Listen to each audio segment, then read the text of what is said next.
संपूर्ण महाराष्ट्राचं लक्ष लागून राहिलेल्या विधानसभा निवडणुकीचा निकाल अखेर लागला. पण खरा निकाल लागला तो महाविकास आघाडीचा. महायुतीच्या बाजूने लाट होती का महाविकास आघाडीच्या विरोधात लाट होती याचं उत्तर अजूनही बऱ्याच राजकीय विश्लेषकांना सापडलेलं नाहीये. जो तो हेच विचारतोय की अरे हे नेमकं असं का घडलं. अर्थात तळाशी जर आपण गेलो तर बरीचशी उत्तरं सापडतील, पण अचूक उत्तर काय आहे ते सापडायला अजून वेळ लागणार आहे. खरं तर महाविकास आघाडीचे जे 3 घटक पक्ष होते त्या घटक पक्षांची खरं तर वाताहत झाली आणि त्यात जो सर्वात जुना म्हणजे भारतातला पहिला पक्ष आपण ज्याला म्हणतो तो म्हणजे काँग्रेस, याचं तर पानिपत झालं. अवघे 16 आमदार यावेळी विधानसभेमध्ये आपल्याला काँग्रेसचे दिसणार आहेत. पण त्या 16 आमदारांमध्ये पुण्यातला एकही आमदार नसेल हे दुर्दैव आहे. कारण 1962 पासून जी पहिली सार्वत्रिक निवडणूक महाराष्ट्रात लागली तेव्हापासून ते आता 2024 म्हणजे 62 वर्षांमध्ये हे पहिल्यांदाच घडतंय की पुणे जिल्ह्यातला एकही आमदार आता विधानसभेत नसेल. त्यामुळे पुणे जिल्ह्यातून काँग्रेस हद्दपार असं का घडलं आणि हे घडलं तर ते का घडलं असावं या सगळ्याच प्रश्नांची उत्तरं जाणून घेण्यासाठी आज आपल्या स्टुडिओमध्ये आहेत अर्थातच ज्येष्ठ पत्रकार डॉक्टर सुजित तांबडे. तांबडे साहेब, आपलं टॉप न्यूज मराठीमध्ये हार्दिक स्वागत. मी विषयाचं कन्क्लुजन आधीच क्लिअर केलेलं आहे की पुण्यातनं काँग्रेसच हद्दपार झाली आहे. म्हणजे ज्या काही 5 जागा जेमतेम काँग्रेसला लढायला मिळाल्या त्या 5ही जागा गेल्या. शहरातल्या 3 गेल्या, शिवाय जिल्ह्यातल्या 2 अशा मिळून 5. पण या 5 जागांपैकी एकही जागा अशी नाही की ज्या जागेवर जर आणखी जोर लावला असता तर एखादी जागा तरी पदरात पडू शकली असती.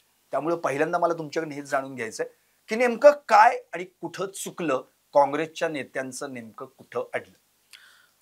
काँग्रेसच्या संदर्भात आता विचार केला तर त्यांचा आकडाही असा आलाय 16. आपल्याकडे म्हणतात 16 वर्ष काय धोक्याचं, पण यांचा 16 आकडाही आता धोक्याचा आहे असं म्हणायला लागेल. कारण अशी स्थिती काँग्रेसची आजपर्यंत कधी झाली नव्हती. खास करून तुम्ही म्हणता की पुणे जिल्ह्याची पाहिली तर आपण अशा म्हणजे काँग्रेस अगदी शून्य असं कधीच झालेलं नाही.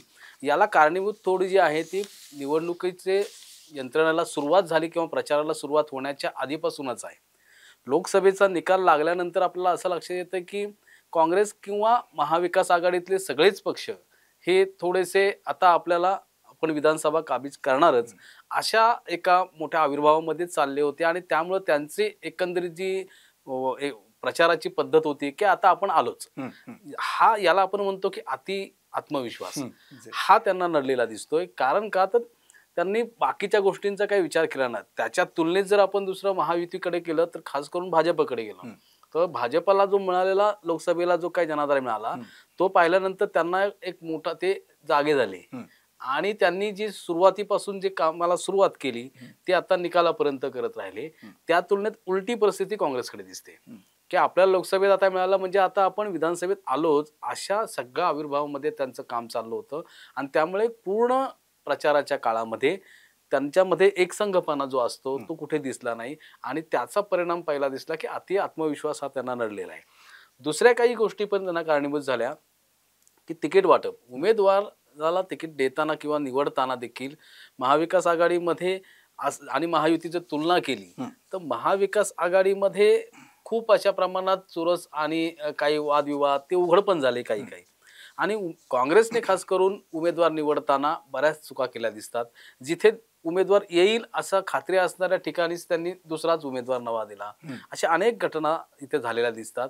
आणि त्याचा परिणाम जो आहे तो तिसरं महत्वाचं कारण म्हणजे बंडखोरी. जी बंडखोरी हे आहे ते काँग्रेसला लागलेलं एक प्रकारचं काय दोषाचे दूषणच आहे. कायम बंडखोरी तिथे होतच आली, हे परंपरेने चालत आले. पण यावेळेची परिस्थिती तशी नव्हती. यावेळेला ती बंडखोरी त्यांना रोखणे शक्य होतं. उदाहरण आपण जरा आता पुण्याकडे येऊ. पुण्याचा जर आपण विचार केला तर पुण्यात ज्या महत्वाच्या जागा होत्या तिथल्या 3ही ठिकाणी तसं काँग्रेसचे उमेदवार स्ट्रॉंग होते. खास करून आपण कसब्याचा विचार करू की ज्या पोटनिवडणुकीमध्ये कसबा विधानसभा मतदारसंघ हा राज्यालाच माहीत झाला. कारण भाजपचा बालेकिल्ला असताना तिथे काँग्रेसचे रवींद्र धंगेकर निवडून आले होते. आणि अशा स्थितीमध्ये आताही पुन्हा एकदा तेच दोन्ही उमेदवार होते. तर त्यावेळेला काँग्रेसच्या जी बंडखोरी झाली, त्यात बंडखोरी कोणी केली तर पुण्याच्या पहिल्या महिला महापौर कमल कमल व्यवहारे यांनी बंडखोरी केली. अर्थात ती बंडखोरी रोखणं शक्य होतं, कारण मागच्या 10 वर्षांमध्ये त्यांचा असा सक्रिय राजकारणात फारसा प्रभाव नव्हता. तर ती रोखणं शक्य होतं. त्यांना ठीक आहे, निकालानंतर आपल्या लक्षात आलं की त्यांना मतं अगदी 500 550 मिळाली, 552. 552. मग ती इथं म्हणजे काहीच नाही. पण एक मात्र प्रचाराच्या काळात झालं ना की बंडखोर उमेदवार आहे, बंडखोर उमेदवार, त्याचा नकळत परिणाम हा मतदानावरती झाला. त्यामुळे बंडखोरी रोखणं हे तिथं एक मोठं काँग्रेस पुढे आव्हान राहिलं, तर ते रोखता आलं. दुसरं पर्वती आहे, तिथेही ते झालं. जरी काँग्रेसचा उमेदवार नसले तरी काँग्रेसचा तिथे आबा बागुल हे माजी नगरसेवक आहे, ते पर्वतीमध्ये म्हणजे महाविकास आघाडीतलाच एक घटक होता, तर त्यांना रोखता आलं असतं. ते नाही केलं. एका घटक पक्षातील बंडखोरीचा फटका दुसऱ्या पक्षाला पडला, तर त्याच्यावर परिणाम हा निकालावर दिसतोय. शिवाजीनगर सारख्या ठिकाणी पण त्यांनी मनीष आनंद होते की ज्यांना रोखता आलं असतं. तिथेही सलग जर मागच्या वेळेची तिथं फार चोरच झाली होती शिवाजीनगरला. मग हे 3 प्रामुख्याने आपण विचार करू की इथं त्यांना बंडखोरी रोखणं शक्य होतं आणि तिथंच त्यांनी ते केलं नाही. म्हणजे इथं प्रॉब्लेम म्हणजे काय मुख्य असलेली अडचण काय झाली तर शहराचं नेतृत्व. शहराला नेतृत्व नसल्यामुळे, कारण आजही पुणे शहराला काँग्रेसच्या पूर्ण वेळ अध्यक्ष नाहीत, त्यांना प्रभारी अध्यक्ष आहेत. म्हणजे मागच्या 2.5-3 वर्षामध्ये तुम्ही अध्यक्ष पण निवडू शकत नाही. याचा अर्थ अंतर्गत जे काही त्यांच्या वाद आहेत ते रोखण्यास काँग्रेस हे अपयशी झाले. हे जशी पुण्याची अवस्था आहे तीच बाहेर आहे की त्यांना अंतर्गत, ठीक आहे पक्ष जुना असल्यामुळे अंतर्गत भेद असणारे मतभेद असते, ते रोखणं आत्ताच्या काळामध्ये ते गरजेचं होतं. येणाऱ्या मागच्या काही म्हणजे लोकसभेच्यामुळं त्यांना एक मिळालं होतं की आता आपल्याला जे शक्य आहे. तर एक महत्त्वाचं की बंडखोरी रोखणं हे काँग्रेसला शक्य झालं नाही. त्याचाही फटका हा राज्यामध्ये अनेक ठिकाणी त्यांना पाहायला मिळतो. जे पुणे जिल्ह्याचा तर झालाच आहे, ते शिवाय इथे झाले. नक्की आपण राज्याकडे नक्कीच येऊ, पण आता एक तुम्ही जो मुद्दा घेतला तो फक्त पुढे घेऊन जातो. जसं तुम्ही म्हणालात की पुणे शहराला म्हणजे अध्यक्षपदच काँग्रेसकडून आतापर्यंत मिळालेलं नाही, ते प्रभारी आहे वगैरे. अगदी केंद्रात सुद्धा 2019ला आपण हीच परिस्थिती पाहिली. म्हणजे त्याचंच प्रतिबिंब पुण्यात म्हटलं असं म्हणता येईल. तेव्हाही फटका केंद्रामध्ये काँग्रेसला बसला, आताही फटका पुण्यामध्ये काँग्रेसला बसला. आता आपण जर काँग्रेसचा म्हणजे डिक्लाइन लाईन जर आता आपण पाहिली, म्हणजे 1962 पासून अगदी थोडक्यात मी फक्त कोण कुठल्या साली किती काँग्रेसचे निवडून आले एवढंच फक्त मी क्लिअर करणार आहे. यामध्ये 1962ला 16 मतदारसंघ 15 आमदार काँग्रेसचे निवडून आले होते. पुण्यातलं आपण म्हणतोय. 67 मध्ये 17 मतदारसंघ 14 आमदार निवडून आले. 72ला 17 मतदारसंघ 12 आमदार निवडून आले. 1978ला यावेळी मात्र जनता पक्षाचा सगळीकडे बोलबाला होता, जशी लाट जी आपण 2014ला भाजपची पाहतो त्या लाटेत सुद्धा काँग्रेस पक्ष टिकला. 7 आमदार निवडून आले, भले जनता पक्षाचे 9 निवडून आले होते. 1980ला इथे तर काँग्रेसचं विभाजनच झालं, कारण की अर्थातच त्याच्या आधी जी काही आणीबाणी होती त्या आणीबाणीचा परिणाम झाला होता आणि मग काँग्रेस आय काँग्रेस यू असं सगळा प्रकार घडला. तरी देखील काँग्रेस आय 7 आमदार पुण्यामध्ये त्यावेळी निवडून आले. 1985ला देखील काँग्रेस आय आणि काँग्रेस एस म्हणजे समाजवादी काँग्रेस असा प्रकार घडला, तरी देखील काँग्रेसनं 7 जागा आपल्या यावेळी मिळवल्या होत्या. 90ला मात्र काँग्रेसचे 14 आमदार निवडून आले आणि तेव्हा काँग्रेस पुन्हा एकसंध झाली होती. आय यू सगळं एकत्र झालं होतं, दोघांनी आय लव्ह यू कसं करून एकत्र आले. पण 1995ला म्हणजे 33 वर्षांनी काँग्रेसचे सरकार सत्तेवर आलं आणि युतीचं सरकार आलं. पण अर्थात त्यावेळी देखील काँग्रेसनं पुण्यात 8 आमदार टिकवले होते, 8 आमदार निवडून आले. 99ला तिथून जो फटका काँग्रेसला बसायला सुरुवात झाली, कारण राष्ट्रवादी काँग्रेसची स्थापना झाली आणि त्यावेळी काँग्रेसचे अवघे 2च आमदार निवडून आले. बोपोडीतून चंद्रकांत झाजेड आणि कॅन्टोन्मेंट मधून बाळासाहेब शिवरकर यांनी काँग्रेसची बूज राखली असं म्हणता येईल. 2004ला 18 मतदारसंघ होते, 4 आमदार निवडून आले. तेव्हा राष्ट्रवादी नेहमी त्यांच्या वरचढ राहिली, 8 आमदार निवडून आले. 2009ला जेव्हा पुनर्रचना झाली तेव्हा 4 आमदार पुन्हा काँग्रेसचे निवडून आले, राष्ट्रवादीचे 7 निवडून आले. पण 2014 पासून जशी भाजपची लाट पुण्यात सुरुवात झाली, प्रारंभ झाला मोदी लाटेचा, तेव्हापासून मात्र काँग्रेस पूर्णपणे डळमळीत झाली. म्हणजे 2014ला 21 मतदारसंघ आणि एकमेव आमदार निवडून आला, ते म्हणजे भोरचे संग्राम थोपटे. 2019ला 2 आमदार निवडून आले, त्यांच्याबरोबर आणखी एक जण आमदार वाढला पुरंदरचा, तो म्हणजे संजय जगताप. आणि 2024ला मात्र दोघांनीही आपला पराभव होण्या इतपतली भूमिका घेतली आणि दोघेही पराभूत झाले. आणि आता परिस्थिती अशी आहे, 21 मतदारसंघ 0 आमदार हा स्कोर काँग्रेसचा आहे. 5 जागांपैकी 0, एकही जागा नाही. राष्ट्रवादी शरद पवार गटाची देखील आत्ता या ठिकाणी वाताहत झाली. फक्त एक जागा आलेली आहे. भाजपच्या 9 जागा आणि शहरातल्या 6च्या 6 आणि अजित पवार गट तिथे 8 जागा त्यांनी मारलेल्या आहेत. अगदी शहरातली एक जागा त्यांची गेली. अर्थात ठाकरे गटाला एक, शिंदे गटाला एक आणि अपक्ष एक. म्हणजे ही सगळी जर परिस्थिती आपण पाहिली तर निश्चितपणे काँग्रेस केवळ पुण्यातून हद्दपार झाली का, तर हो झाली. महाराष्ट्रात काही परिस्थिती आपण महाराष्ट्रात येऊ तेव्हा बोलूच. पण आता आपल्या मतदारसंघ जर आपण विचार केला, जसं तुम्ही मगाशी अगदी कसब्याचं पण उदाहरण दिलं, शिवाय पर्वतीचं उदाहरण दिलं, शिवाजीनगरचं दिलं, पण पुणे कॅन्टोन्मेंट जिथे खरंच काँग्रेसचं प्राबल्य होतं, एकेकाळी पर्वती आणि पुणे कॅन्टोन्मेंट हा मोठा मतदारसंघ होता, पण पुनर्रचनेमुळे ते 2 वेगवेगळे झाले. जिथे 2004ला रमेश बागवे स्वतः त्या पर्वतीमधून निवडून आले होते आणि मग नंतर ते पुणे कॅन्टोन्मेंटमध्ये आले. पण 9 पासून सलग आता जर परिस्थिती पाहिली तर तिथे भाजप आहे. तर हे नेमकं का घडलं पुणे कॅन्टोन्मेंटमध्ये 9, 14, 19 अशी परिस्थिती का आली, काय सांगताय? कॅन्टोन्मेंट मतदारसंघ जो आहे तो अनुसूचित जातीसाठी आरक्षित झाला. त्याच्या आधी तो पर्वती होता. मग जेव्हा पहिल्यांदा तो इकडे आरक्षित झाला त्यावेळेला रमेश बागवे हे तिथे पहिल्यांदा निवडून आले. आता इथे असं आहे, थोडं जातीय समीकरण आहे तिथं, की मुस्लिम मतदार हा फार निर्णायक आहे. तिथं संख्या मोठी आहे. आत्ताची आपण जर स्थिती पाहिली ना, तर एकंदरीत उमेदवार जर पाहिले तर उमेदवारांमध्ये कॅन्टोन्मेंटमध्ये 20 उमेदवार होते. तर 20 उमेदवारांमध्ये एकही मुस्लिम उमेदवार तिथे नव्हता. त्याच्यामुळं सरळ सरळ दोघांमध्ये म्हणजे सुनील कांबळे आणि रमेश बागवे यांच्यातच लढत होणार हे स्पष्ट होतं. यावेळेचं वातावरण थोडं असं होतं की कांबळेंच्या संदर्भात मागच्या काही अशा घटना घडल्या होत्या की त्यामुळे त्यांच्याविषयी एक थोडं नकारात्मक अशा प्रकारची चर्चा सुरू होती. पण कॅन्टोन्मेंटमध्ये असं झालंय की तिथं भाजपने फार मोठ्या प्रमाणामध्ये ज्याला म्हणतो आपण ग्राउंड रूटला अशा प्रकारचं काम केलं. तिथं ते लक्षात येत नव्हतं. म्हणजे काँग्रेसचं तिथं पारंपरिक काही ठिकाणं आहेत, म्हणजे तिथं स्लम एरिया जास्त आहे काही, तर स्लम एरियामध्ये काँग्रेस चालतं हे स्पष्टच आहे. परंतु त्याचबरोबर भाजपने अशा पद्धतीचं काम तिथं केलं की काही सोसायट्या जिथे आहेत तिथं भाजपचा वर्ग जास्त आहे, तर तो लक्षात येत नाही. त्यामुळे आतापर्यंत तर अशी परिस्थिती होती की यावेळेला थोडं बागवेंना वातावरण सकारात्मक वाटत होतं. परंतु सुनील तिथले असलेले म्हणजे भाजपचे काही स्थानिक जर आपण पातळीवरती विचार केला ना, तर कॅन्टोन्मेंटमध्ये भाजपने खूप असं घरोघरी जाऊन तिथं काम केलं. त्या तुलनेमध्ये असं झालं इथं परत एकदा तेच काँग्रेसने मोठी चूक केली. ही चूक काय केली? आता सगळे उमेदवार जाहीर होत होते. रमेश बागवे हे शहराचे माजी शहराध्यक्ष आहेत. त्यांना पहिलंच जाहीर करायला पाहिजे होतं ना, जर तुम्हाला उमेदवारी द्यायची होती ना, तर त्यांचं असं करून ठेवलं की यांना उमेदवारी मिळणार की नाही. तो मतदारांमध्ये एक वेगळा मेसेज गेला. बरोबर. तोपर्यंत भाजपने इकडे आपलं काम त्याचं काम सुरू केलं की, आणि सुनील कांबळेंचं पण ते शेवटीच होतं. परंतु इथं बागवेंना कारण मध्ये मागच्या वेळेला ते पडलेले होते, त्याच्यामुळे आता यावेळेला परत तिकीट देणार की नाही, किंवा असं तर झालं नाही ना तांबडे साहेब, म्हणजे तुम्ही कोणता देताय मग आम्ही ठरवू किंवा आम्ही कोणता देतो, असंच दोघांमध्ये भाजप तसं थोडंसं बघत होतं, वॉच करून होते की कोण देत आहेत ते. कारण तिथं त्यांनी अविनाश साळवेंना पुढे आणलं होतं, हे नाव पुढे आणलं होतं.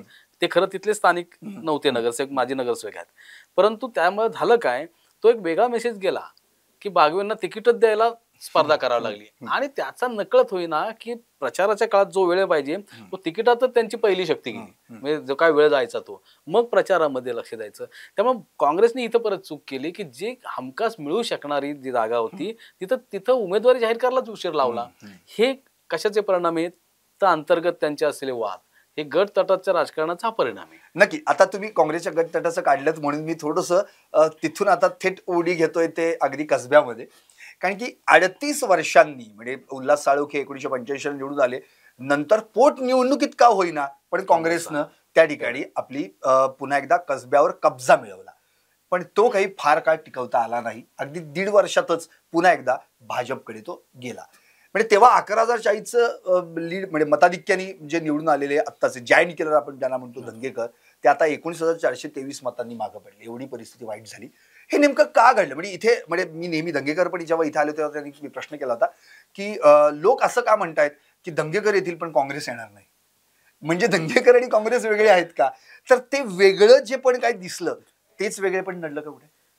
नाही, काय तिथं धंगेकरांची एक प्रचाराची एक वेगळी यंत्रणा होती.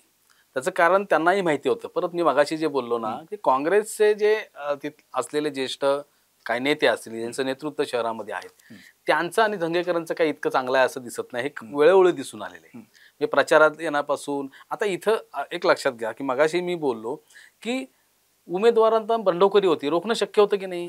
होतं ना, कारण ही राज्याच्या दृष्टीने लक्षवेधक अशा प्रकारचा मतदारसंघ होता. तर ते झालं नाही.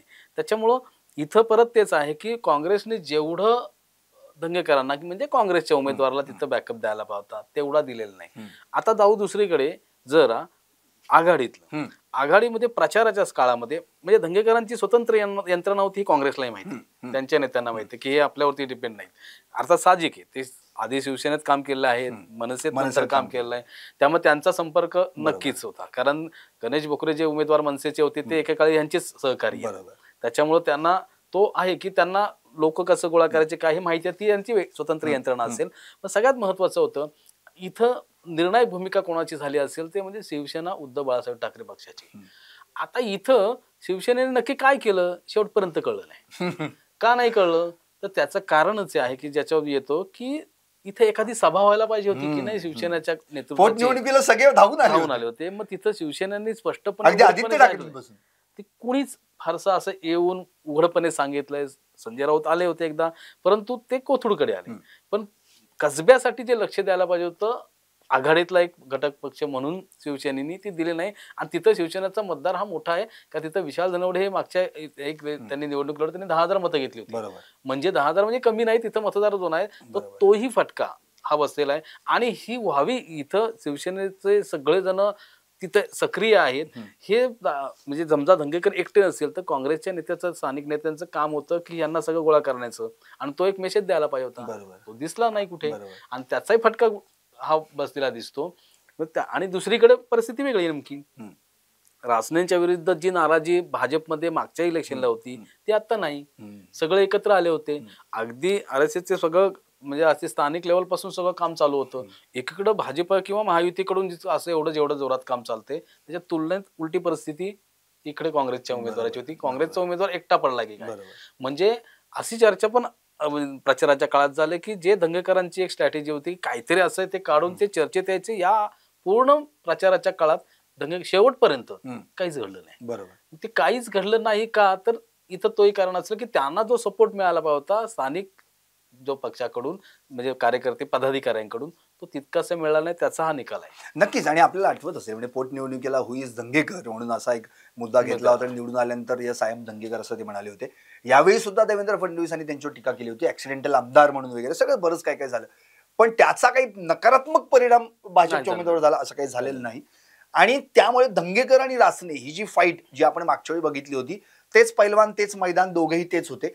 पण यंदा मात्र दोघांची स्ट्रॅटेजी वेगळी होती. तेव्हा रासने अगदीच नवके होते आणि यावेळी आपण जर पाहिलं तर रासने ज्या दिवशी पडले त्याच्या दुसऱ्याच दिवशी मतदारसंघात उभे होते आणि तिथपासून जे उभे राहिले ते अगदी निवडूनच आले.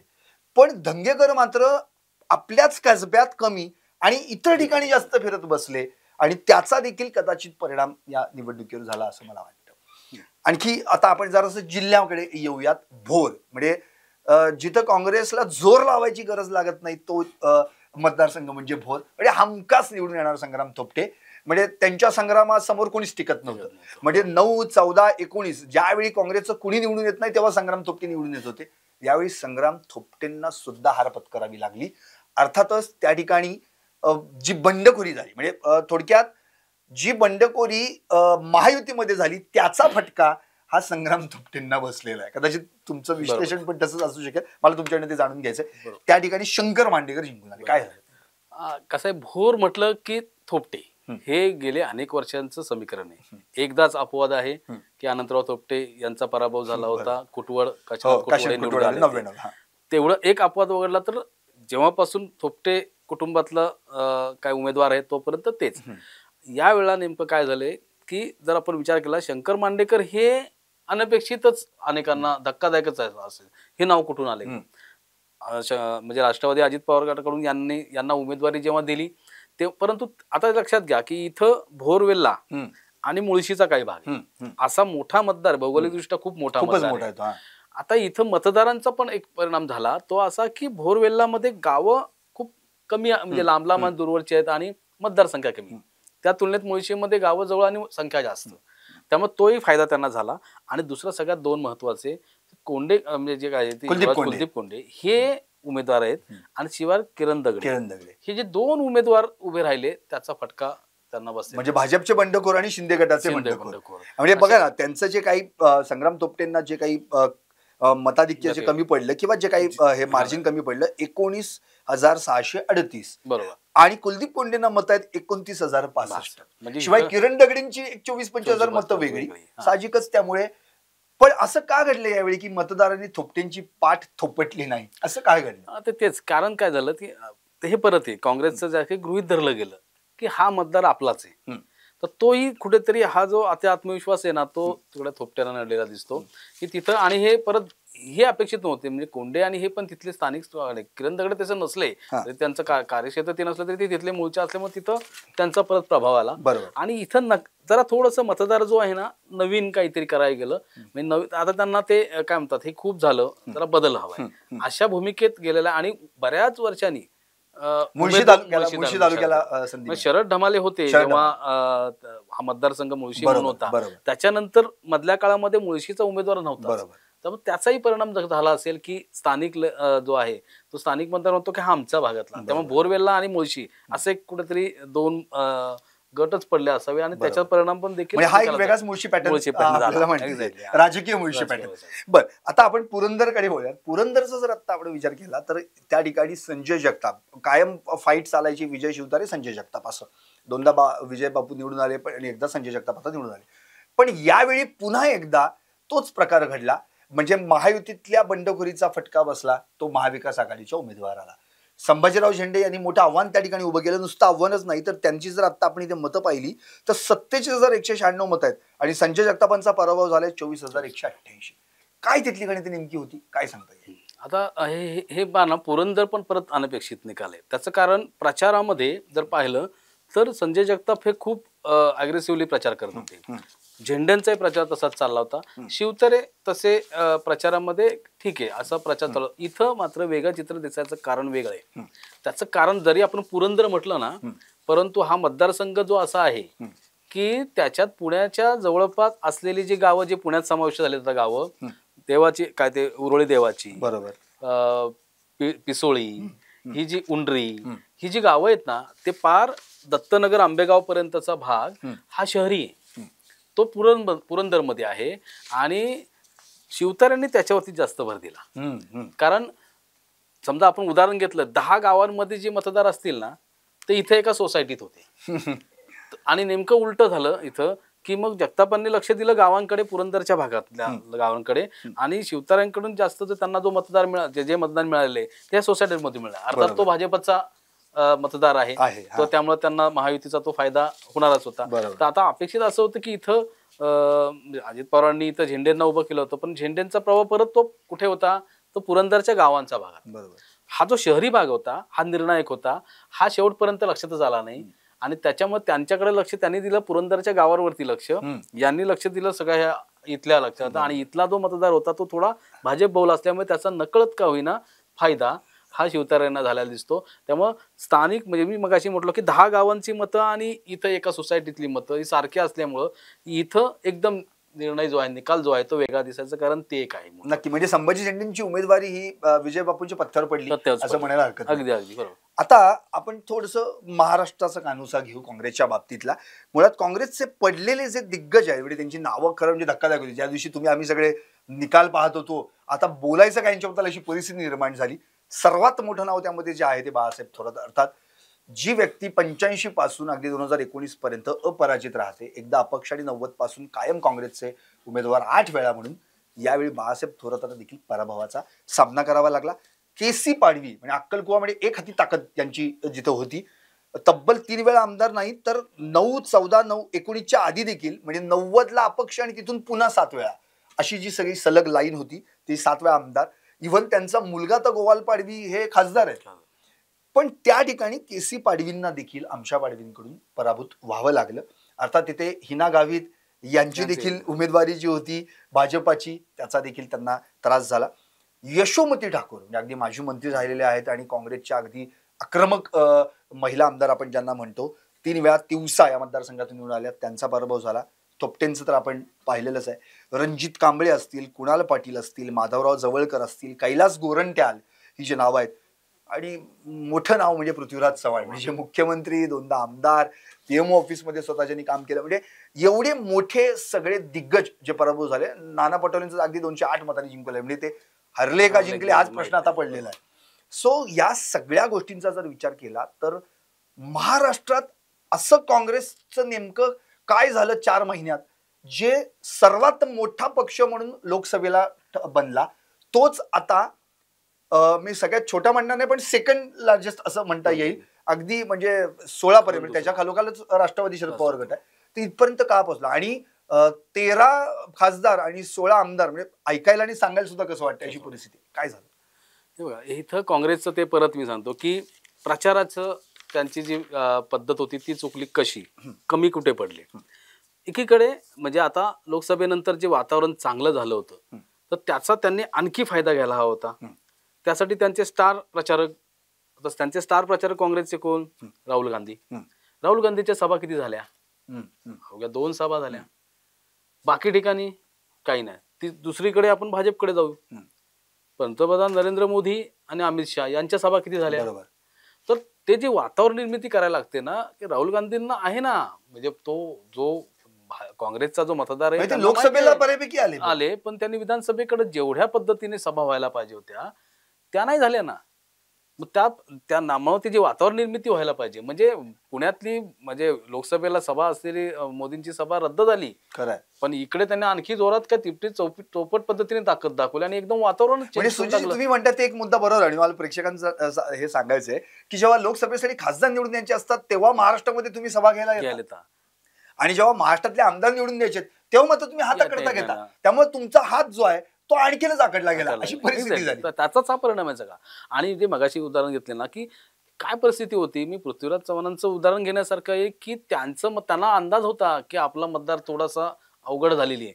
ते आता तेही त्यांचे स्टार प्रचारक होते ना. खरं, पण ते कुठे आले बाहेर? प्रचाराच्या पूर्ण काळामध्ये पृथ्वीराज चव्हाण हे कुठेच गेले नाही. ते फक्त मतदारसंघातच होते, म्हणजे ते कुठेतरी अडकून पडले होते. मग अशा वेळेला असं कोणतरी नेतृत्व पाहिजे होतं की जे सगळीकडे फिरेल. बरोबर. तर तसं नाही ना फिरताना दिसलं. बरोबर. मग मल्लिकार्जुन खरगे आले, पुण्यामध्ये एक सभा घेतली, संपलं.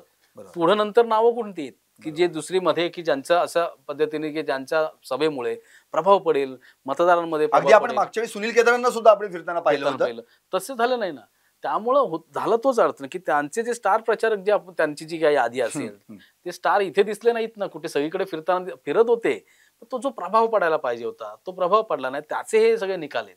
म्हणजे प्रचार यंत्रणा त्यांची कशी कमकुवत होत होती त्याचे हे परिणाम आहेत. त्यांचा मुख्य स्टार प्रचारक सारखा आला असता सगळीकडे, सगळं किमान म्हणजे एका भागामध्ये एक असं जर गेलं की कोकणात एक आहे, पश्चिम मराठ्यात, मराठवाड्यामध्ये एक, अशा प्रकारे विदर्भात एक सभा, अशा पद्धतीने प्रत्येक विभागवारी जरी एक झाली असती तरीही वातावरण निर्मिती झाली असती. बरोबर. पण तेवढ्या सभा झाल्या नाही. तर हा त्याचा निकालाचे परिणाम हेही असू शकतात. नक्कीच. आणि आता आपण जे 3 मुद्दे आपण खरं म्हणजे पाहिले, म्हणजे बंडखोरीचा फटका हा काँग्रेसला बसला हे आपण पाहिलंय. पक्ष सोडलेल्या नेत्यांचा देखील फटका बसलेला आहे. म्हणजे सुलभा खोडके असतील, हिरामण खोसकर असतील, ऐनवेळी त्यांनी पक्ष बदलले, राष्ट्रवादी अजित पवार गटात गेले, निवडूनही आले, त्यामुळे यांचे उमेदवार पडले. इतर पक्षांच्या उमेदवारांचा देखील यांना मोठा फटका बसलेला आहे. उदाहरणार्थ आपण जर पाहिलं करवीरमध्ये राहुल पाटील यांना उमेदवारी दिली, स्वर्गीय पी.एन. पाटील सरोडीकर यांचे जे चिरंजीव होते. पण त्या ठिकाणी चंद्रदीप नरके यांनी ऐनवेळी शिंदे गटात प्रवेश केला, जे ठाकरे गटात होते. त्यामुळे त्यांचं आव्हान त्यांच्या समोर. शिवाय संताजी घोरपडे हे जे JSS म्हणजे जनसुराज्य शक्ती पक्षाचे उमेदवार होते, त्यांनी 7,931 मतं खाल्ली आणि त्याच वेळी 1,976 मतांनी यांचा म्हणजेच राहुल पाटलांचा पराभव झाला. म्हणजे इतर पक्षातल्या उमेदवाराचा हा मोठा फटका त्यांना बसला. लातूर ग्रामीण विलासराव देशमुखांचे चिरंजीव धीरज देशमुख, म्हणजे अमित देशमुख आले आणि धीरज देशमुख गेले.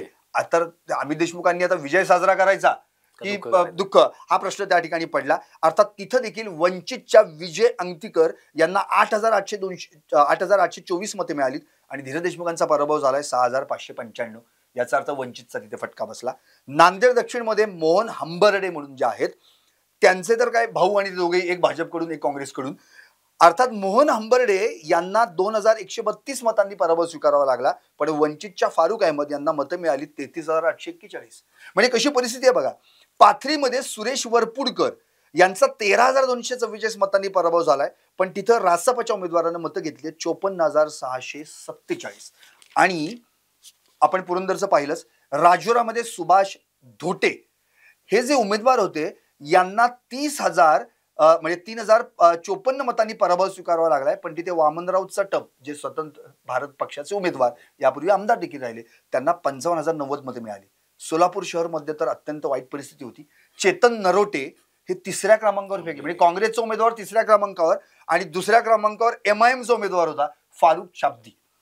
वरोऱ्यामध्ये स्वतः प्रतिभा धानोरकर ज्या खासदार आहेत त्यांचा एकेकाळचा मतदारसंघ, त्यांच्याच भावाला त्या ठिकाणी तिकीट मिळालं आणि त्यांच्या विरोधात कोण होतं तर अर्थातच त्यांचे धीर म्हणजे वंचितकडून अशी परिस्थिती होती. आणि भाजपचे करण देवकळे, या सगळ्या गोष्टीचा फायदा निश्चितच त्या ठिकाणी करण देवतळे यांना झाला. आणि कोल्हापूरचा तर खेळखंडोबाच झालाय, त्याबद्दल काही बोलायची गरजच नाही. मधुरिमाराजे छत्रपती मधुरिमाराजे यांची माघार, तिकडे राजेश लाटकरांना ऐनवेळी पाठिंबा देणं, काँग्रेसचा उमेदवारात नसणं आणि राजेश क्षीरसागर शिंदे गटाचं निवडून येणं, हे एवढं सगळं जे काँग्रेसचं काही जे पानिपत झालं. तर म्हणजे मला आता कन्क्ल्युजन तुमच्याकडनं हवंय की नेमकं का, म्हणजे आज जर पुणे जिल्ह्यातून काँग्रेस हद्दपार झाली आहे, एकेकाळी बालेकिल्ला राहिला हा पुणे जिल्हा.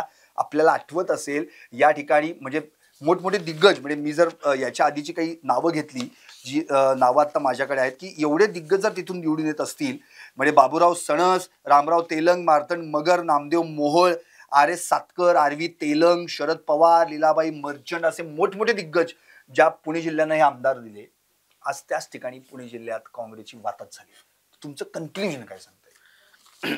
काँग्रेसचं एकंदरीत आपण परत चर्चा केली, त्यात एक लक्षात येतं की त्यांनी अंतर्गत एकमेकांमधील जे काही कोलांटुड्या मारणे किंवा एकमेकांना लाथाळ्या ज्या असतात ना, त्याचे हे परिणाम आहेत सगळे. उमेदवार योग्य पद्धतीने न देणे, बंडखोरी रोखण्यास अपयश येणं किंवा बंडखोरांना न रोखण्यासाठीच तसंच ठेवणे, हा जो प्रकार आहे सगळा त्याचे परिणाम आहेत. प्रचार यंत्रणा अत्यंत विस्कळीत.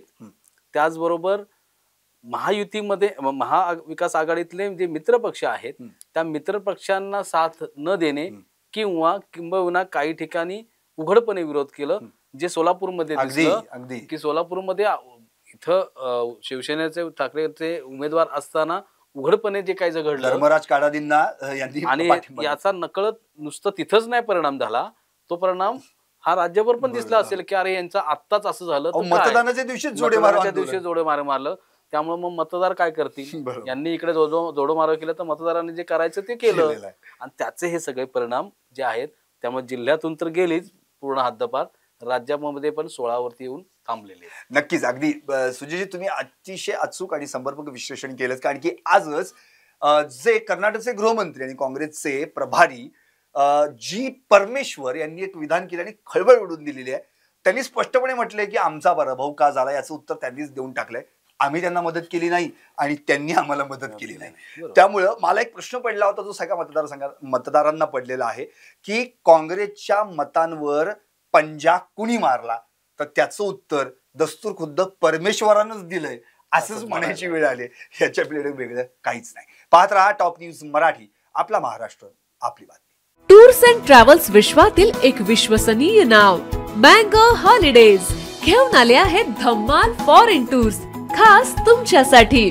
एक्झॉटिक युरोप 17 रात्री 18 दिवस, साऊथ आफ्रिकन सफारी 9 रात्री 10 दिवस, नॉर्दर्न लाईट्स 8 रात्री 9 दिवस, दुबई अबुधाबी 5 रात्री 6 दिवस, व्हिएतनाम कंबोडिया 8 रात्री 9 दिवस. तर आजच आपली सीट बुक करा आणि आपल्या फॉरेन टूर्स मेमोरेबल करा. मँगो हॉलिडेज म्हणजेच अविस्मरणीय सहलीचा अनुभव. मँगो हॉलिडेज, 4था मजला, स्वोजस कॅपिटल अतिथी रेस्टॉरंटच्या वर, लॉ कॉलेज रस्ता, पुणे 4. संपर्क पुणे 83 839 505 किंवा 80 80 81 74 54.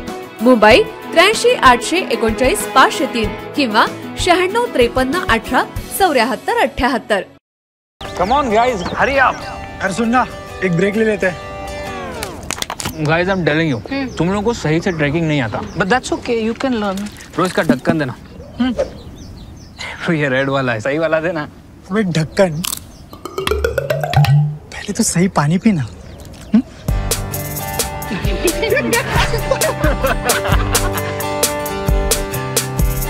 Manikchand Oxyrich, proudly Indian.